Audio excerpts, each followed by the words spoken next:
If you had told me back in October that I'd be sitting here in April 2026 talking about federal indictments, the Detroit Pistons holding the #1 seed, I would have told you stop playing 2K on rookie mode. This has been, without a shadow of doubt, the most chaotic and flat eye. Did that actually happen season ever in the history of the NBA? Do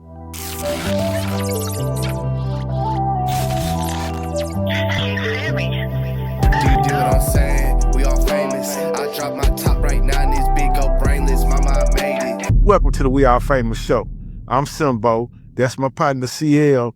We break it down the 5 craziest moments that define the 2025-26 season.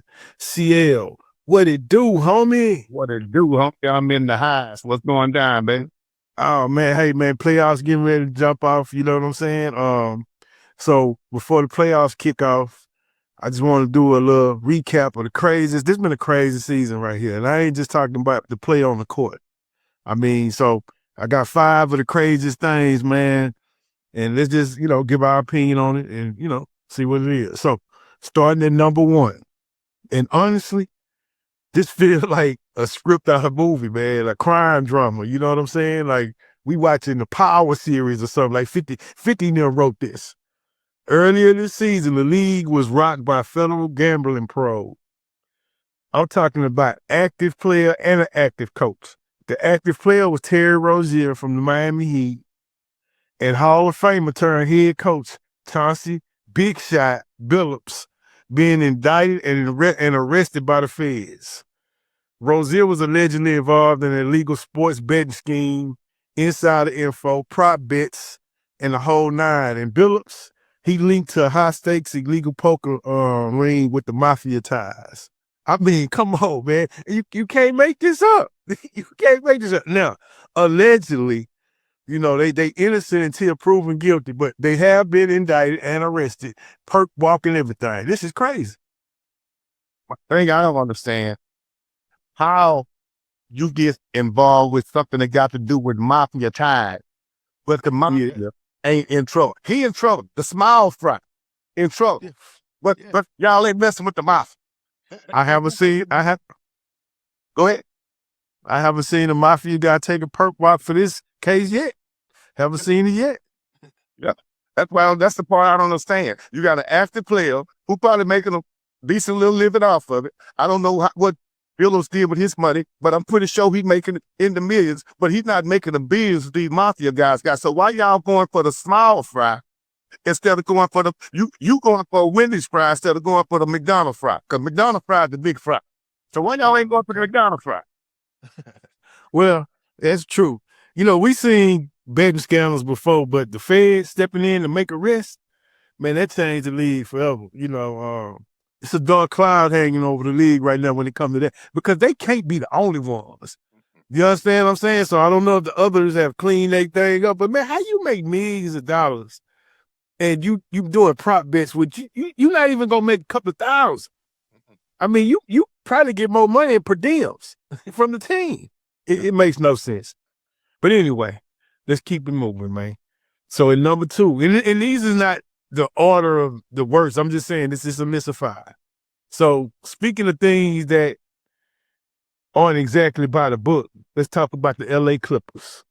The league office is currently breathing down Steve Ballmer's neck over allegations of major salary cap circumvention. You know what that means, circumvention? No, that word too big for me. Explain it to me. Break it down like I'm a 2-year-old.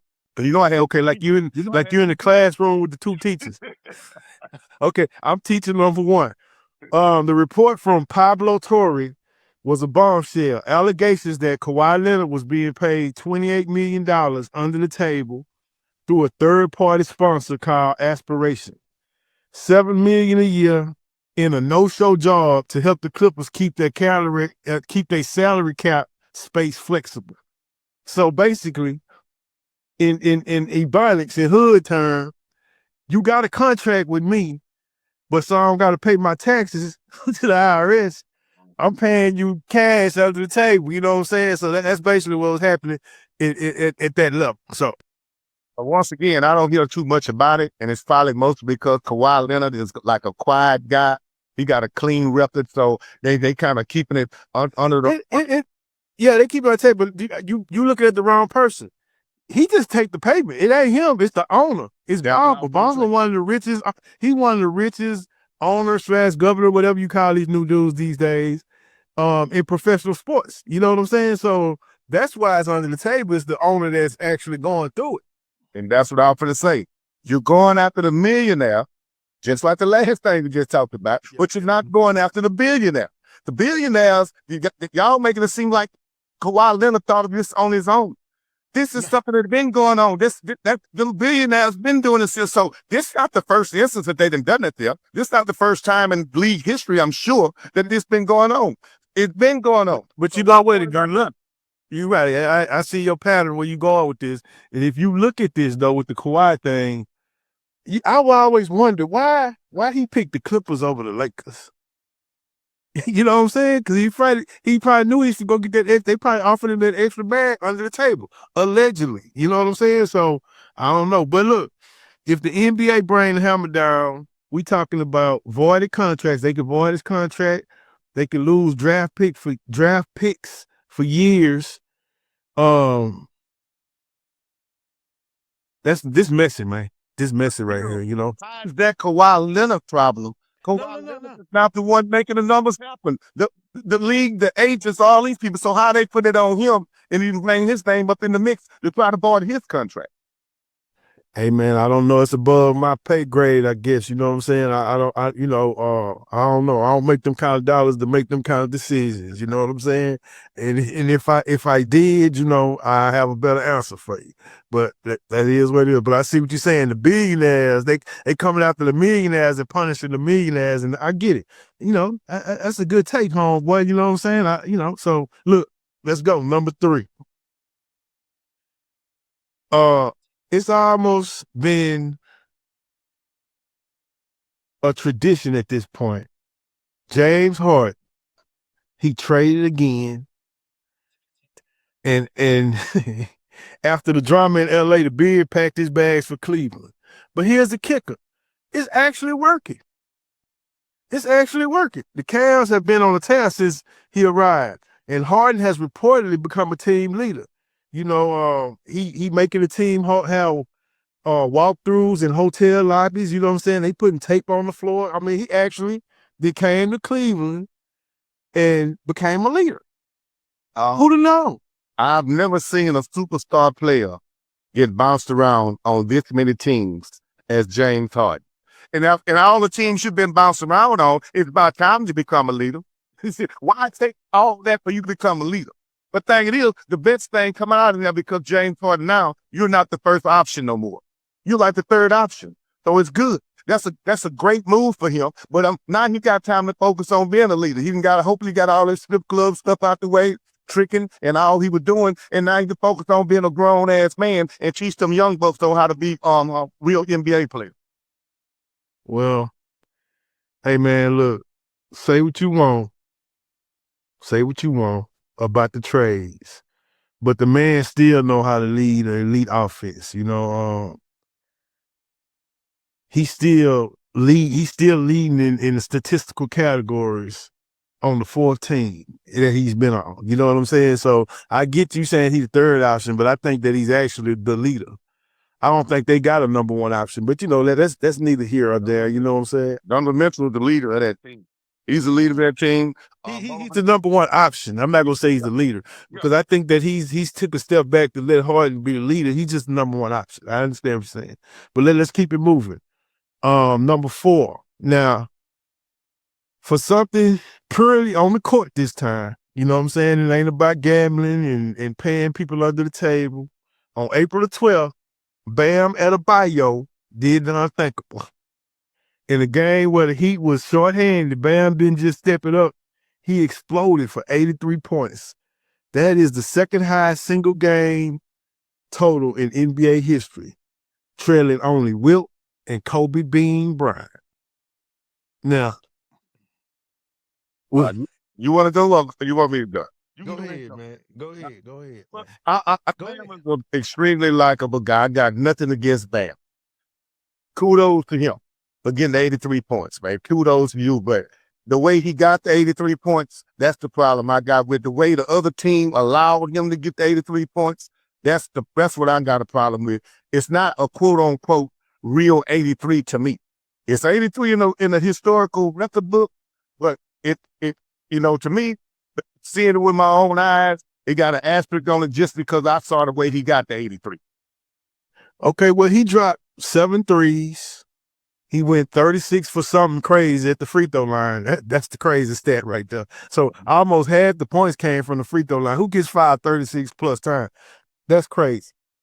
And Bam, he always been called a winning player, but nobody on the planet Earth, on the moon shot that we just went through with the astronauts, would peg him for having a Kobe-esque game. You know what I'm saying?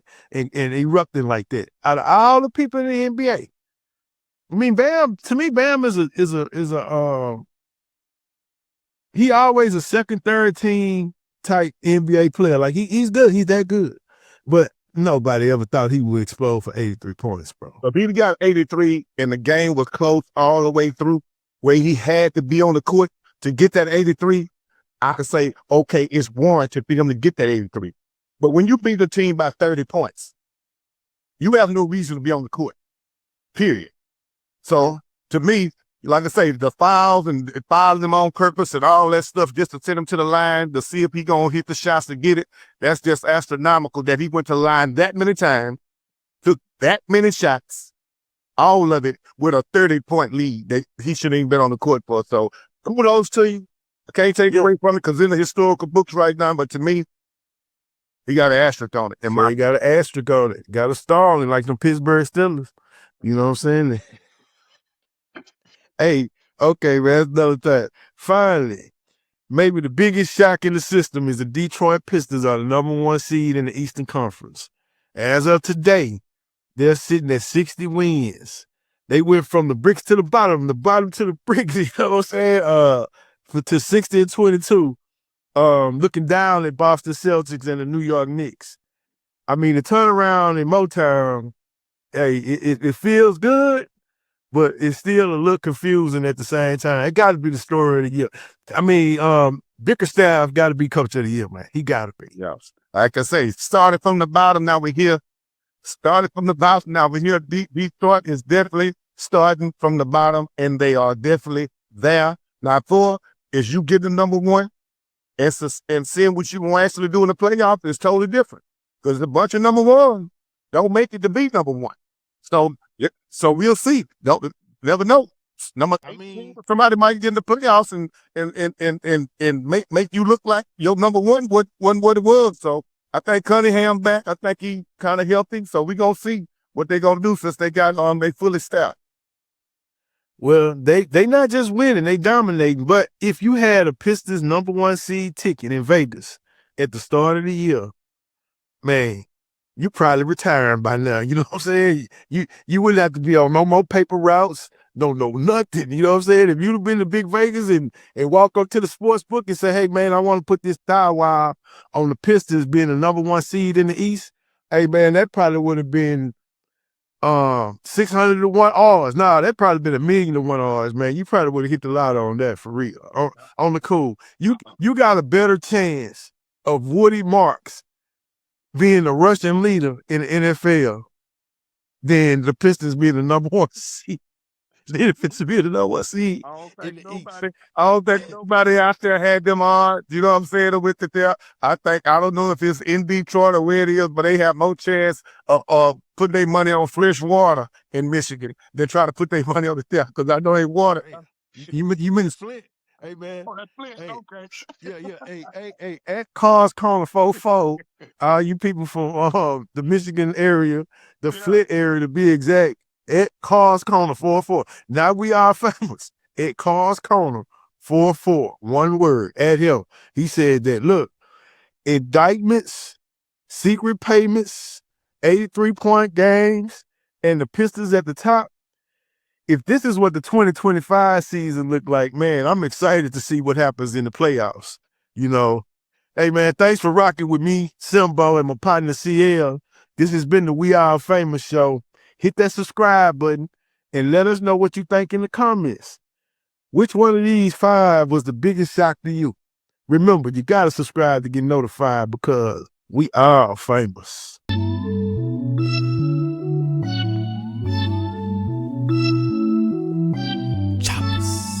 Acer, no chaser. Yeah. Bitch, we toting